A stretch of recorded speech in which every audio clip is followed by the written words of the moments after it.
Diane Dugan has been operating adult family homes in Brown County for 20 years, offering services for those with special needs. We are not receiving enough money to continue the care that is needed for running these homes. Over the last 5 years, her facility has seen decreasing funding from the managed care organization Lakeland Care, Inc. Now it's to the point where she is looking to get out of the business. I do feel that this has become a crisis and something has to change, something has to be done. Dugan is not the only person critical of managed care organizations, which distribute state funding to long-term care facilities. Funding how it was before, where you have the state and then you have the providers.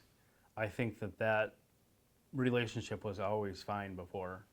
I don't think that you have too many hands in the pot, so to speak. Scott Swartz and his wife run group homes called Unlimited Possibilities.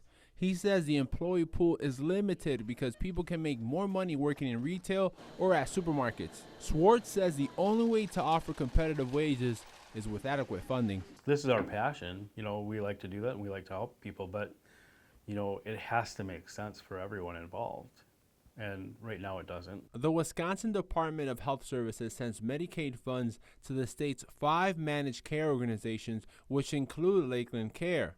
These MCOs then send that money to long-term care facilities for their patients who are enrolled in the state's Medicaid program called Family Care. The amount of Medicaid residents is growing and the amount of private pays is getting smaller. So we're not going to be able to offset costs in the future for the Medicaid residents by our private pays. Tim Burns has 4 facilities, including some in Winnebago County, and he's against MCOs. There's no margin, there's no mission.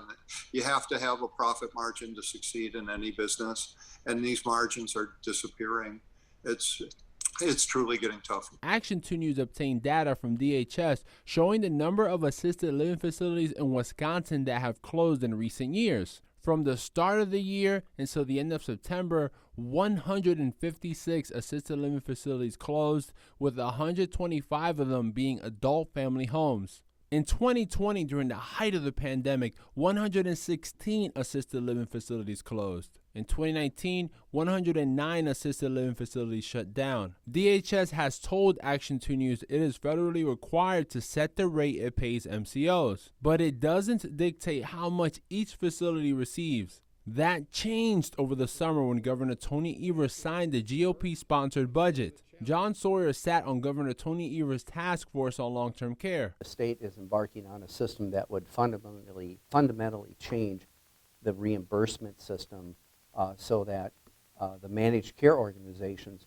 would be given clear direction on what to pay the providers. Providers say the changes aren't adequate to offset the rising cost of care. Local lawmakers from both parties acknowledge that challenges remain, but there is not a clear agreement on the path forward.